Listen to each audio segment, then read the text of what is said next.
Do you want to be get successful? Do you want to achieve something from your life? Do you want to earn more money and become rich? In 5 steps को follow करें जो कि मैं आपको इस video में बताने वाला हूँ। ये 5 स्टेप्स इस वक्त हर कामयाब बंदे की जिंदगी में, हर अमीर बंदे की जिंदगी में लाजमी पाए जाते हैं। इनको स्टेप समझ लें या रूल समझ लें, इनको सुने और इनको अपनी जिंदगी में जरूर शामिल करें if you want to be become rich. So the number one thing is your desire. Now your desire is the only thing which motivates you all the time 24/7 that you want to be get something from your life. Do you want to be earn money? You want to be successful? जहां पर भी आप जाना चाहते हो, आपका गोल क्या, आपका हदफ क्या, आपका निशाना क्या, आप वहां तक पहुंचना चाहते हैं। सो डिजायर्स एक ऐसी चीज है आपकी जिंदगी में, आपके अंदर, आपकी पर्सनैलिटी में, जो कि आपको हर वक्त मोटिवेट रखती है अपने मकसद तक पहुंचने के लिए। सो अगर आप में डिजायर्स नहीं है, that means you have to be develop desires in you. Analyze yourself. What are your requirements? What does success means to you?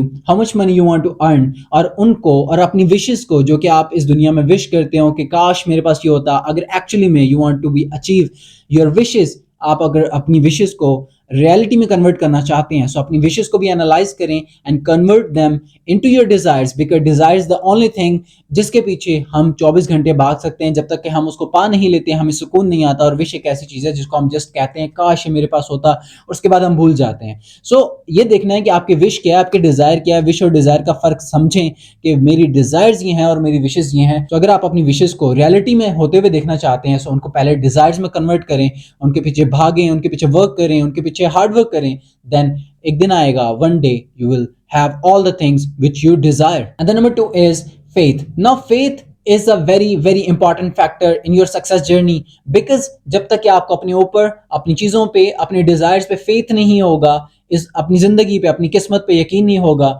आप तब तक अपने मकसद तक नहीं पहुंच पाएंगे। बिकॉज फेथ एक ऐसी चीज है जो कि आपको फेलियर से लड़ने में हेल्पफुल साबित होती है। जिंदगी में अगर आप कामयाब होना चाहते हैं तो आपको फेलियर्स का सामना तो करना ही पड़ेगा, एक बार नहीं बार बार, because failures are the keys to success. तो अगर आप फेलियर से नहीं मिलेंगे तब तक कामयाबी तक नहीं पहुंचेंगे। जब आपका फेलियर से सामना होगा तब फेथ यकीनी एक ऐसी चीज होगी जो कि आपको मोटिवेट रखेगी और आपको कहेगी आप इस सिचुएशन से बाहर निकलकर एक अच्छे मकाम तक जरूर पहुंचेंगे। और आपको जब आप गिर जाएंगे, यानी जब आप फेल होंगे किसी मकाम पे, अगर आप गिर पड़े होंगे, तो फेथ एक ऐसी चीज है जो कि आपको खड़ा करेगी और आपको कहेगी कपड़े झाड़ो और आगे सफर देखो, सफर बहुत है, सफर करना है। सो यकीन यानी बिलीव यानी faith is the thing which leads you to your success. And the number 3rd step is organized planning. Plan your things, plan your day, plan your everything, कि आपको कब खाना है, कब सोना है, कब नहाना है, कब कहाँ जाना है, एवरीथिंग आपकी प्री प्लान्ड होगी। तो आपको करने में मजा भी आएगा, आपका वक्त भी बचेगा और आप वो बेहतरीन तरीके से कर भी पाएंगे। बिकॉज अगर मैं आपको बताऊं, इस वक्त मेटा के ओनर यानी फेसबुक के मार्क जकरबर्ग, उन्होंने अपने फोन के अंदर एप्लीकेशंस तक को ऑर्गेनाइज किया हुआ है। और आप अपने फोन को देखेंगे, आपको ये नहीं पता होगा मेरी कौन सी एप्लीकेशन कहाँ पड़ी है, क्योंकि वो शख्स अपना वक्त बचाना चाहता है। तो वो इस मैस में भी नहीं पढ़ना चाहता कि मेरी एप्लीकेशन मोबाइल फोन के अंदर कौन सी कहां पड़ी है। वो इतना ऑर्गेनाइज्ड है। यानी कि कामयाबी के लिए organisation is the very important thing. Because जब आप अपनी चीजों को ऑर्गेनाइज करते हैं तो आपको पता होता है कि मैं इस टास्क को खत्म करने के बाद नेक्स्ट क्या करने वाला हूं।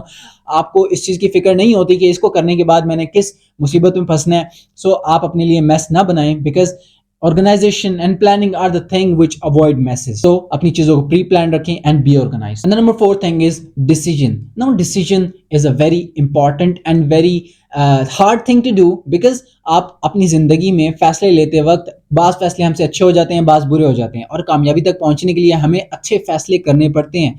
कामयाबी के सफर में आपको फैसलों का सामना करना पड़ेगा। ऐसी हार्ड सिचुएशंस आपके सामने आएंगी जहां पर आपके सामने ऑप्शंस होंगे बहुत सारे और आपको एक तरफ जाना होगा, और वहां पर आपके लिए फैसले का मूवमेंट होगा। और अगर आप उसको अच्छे से परफॉर्म नहीं करेंगे देन आपके लिए नुकसान होगा। सो फैसले लेने आने चाहिए, इस स्किल को डेवलप करना, इस अपने ऊपर इतना कॉन्फिडेंस होना चाहिए। और बेहतरीन तरीका मैं आपको फैसले लेने का बताऊं तो वो ये है कि जब भी आपके पास फैसले लेने का मोमेंट होता है तब आप नोटिस करेंगे आपके पास कुछ ऑप्शंस अवेलेबल होंगे, चाहे वो 2 हो, 4 हो, 6 हो, जितने भी हो। मिसाल के तौर पे अगर आपके पास 2 ऑप्शंस हैं तो बेहतरीन तरीका फैसला लेने का ये है कि फर्ज कर लें एक ऑप्शन ए है, फर्ज कर लें एक ऑप्शन बी है। पहले ऑप्शन ए की तरफ जाएं और उस ऑप्शन को एक्सप्लोर करें, डीपली एक्सप्लोर करें, उसके ऊपर स्टडी करें, सर्च करें, उसके ऊपर अपनी वर्किंग करें, उसका एंड रिजल्ट निकालें कि अगर मैं इस तरफ जाऊंगा तो मेरे साथ क्या होगा, इस फैसले का असर क्या पड़ने वाला है, और तब तक उसके ऊपर अपनी रिसर्च जारी रखें। जब आपको ये समझ आ जाए कि हाँ मुझे इस चीज़ के बारे में पूरी समझ है, नॉलेज है, तब भी कोशिश करें ज़्यादा डीप जाने की, ज़्यादा समझ पाने की।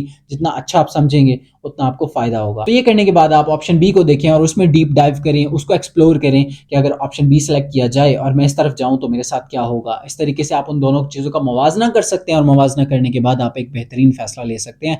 फैसला लेने के लिए भी आपको वर्किंग करनी पड़ेगी। स्टडी एंड रिसर्च किसी भी चीज का वाहिद हल होता है। And the number fifth is, जो कि बहुत इंपॉर्टेंट है, जो कि सबसे इंपॉर्टेंट है, जो कि आपको लीड करेगा अपनी सक्सेस जर्नी में, वो है आपकी परसिस्टेंस। परसिस्टेंस का मतलब यह है कि आपको रोजमर्रा में काम करना है, रेगुलरली, रेगुलर बेसिस के ऊपर आपको डिसिप्लिन से रोज काम करना है अपनी चीजों के ऊपर, without missing a single day. अगर आप पैसा बनाना चाहते हैं, अमीर होना चाहते हैं, सचमुच एक अच्छा अमीर इंसान बनना चाहते हैं, सो आपको परसिस्टेंस अपनी जिंदगी में लाजमी ऐड करनी पड़ेगी। परसिस्टेंस का मतलब यह है रेगुलर काम करना। अगर आप कंपनीज को देखें जो कि एक सक्सेसफुल कामयाब बड़ी कंपनीज हैं, तो आप नोट करेंगे कि वो दिन ब दिन कामयाब होती जा रही हैं। वो कामयाब क्यों हो रही हैं? क्योंकि उनके एम्प्लॉयज 9 to 5 डेली बेसिस के ऊपर काम करते हैं without missing a single day. और यही आपको करना है। जब अपने बिजनेस की बात आती है, ऑब्वियस जब आपको अमीर बनना है तो अपना बिजनेस करना है। जॉब करके तो आप इतने अमीर नहीं हो सकते। एक्सपेक्टेशंस के हवाले से अगर आप देखें, ये आप पे डिपेंड करता है। इसी चीज को मैंने आपको पहले बताया था कि आपको अपने आप को एनालाइज करना है कि आपकी रिक्वायरमेंट्स क्या अपनी जिंदगी के बारे में। मैंने लास्ट वीडियो इसी चीज के ऊपर बनाई थी कि आपके लिए सक्सेस का मतलब क्या होता है। अगर आपने वो नहीं देखी तो डिस्क्रिप्शन में उसका लिंक होगा, आप लाजमी उसको देखें। इंशाल्लाह वो भी बहुत अच्छी वैल्यूज आपकी जिंदगी में ऐड करेगी और इस कामयाबी के सफर में आपके लिए बहुत हेल्पफुल साबित होगी। सो आपके लिए कामयाबी का मतलब क्या है, ये आप पे डिपेंड करता है। आपको अच्छे से काम करना है डेली बेसिस पे, रोजमर्रा पे। जब तक कि आप अपने डिजायर्स को फुलफिल नहीं कर लेते, आप अपने बिजनेस के लिए हमेशा डेली आप एक प्लान बनाएं, डिसिप्लिन बनाएं, ऑर्गेनाइज तरीके से, परसिस्टेंस से काम करें, जब तक कि आप अपनी डिजायर्स को फुलफिल नहीं कर सकते। अगर आप डिजायर्स को पैदा करेंगे अपनी जिंदगी में तो आप बेसुकून रहेंगे जब तक कि आप उनको फुलफिल नहीं कर सकते। और समझ लें, जब तक कि आपको किसी चीज के बगैर सुकून नहीं आ रहा, दैट इज मीन ये आपकी डिजायर है और वो आपको कभी चैन से नहीं बैठने देगी। तो डिजायर्स को अपनी जिंदगी में पैदा करें, आप अमीर बन जाएंगे एक ना एक दिन, बहुत अमीर जितना कि आप एक्सपेक्ट करते हो। होप सो आपको ये चीजें समझ आई हो, ये बहुत हेल्पफुल साबित होंगी अगर आप इनको फॉलो करेंगे। इंशाल्लाह हम मिलेंगे किसी और वीडियो में। Thank you so much. आप अपना बहुत सारा ख्याल रखिए। अल्लाह हाफ़िज़।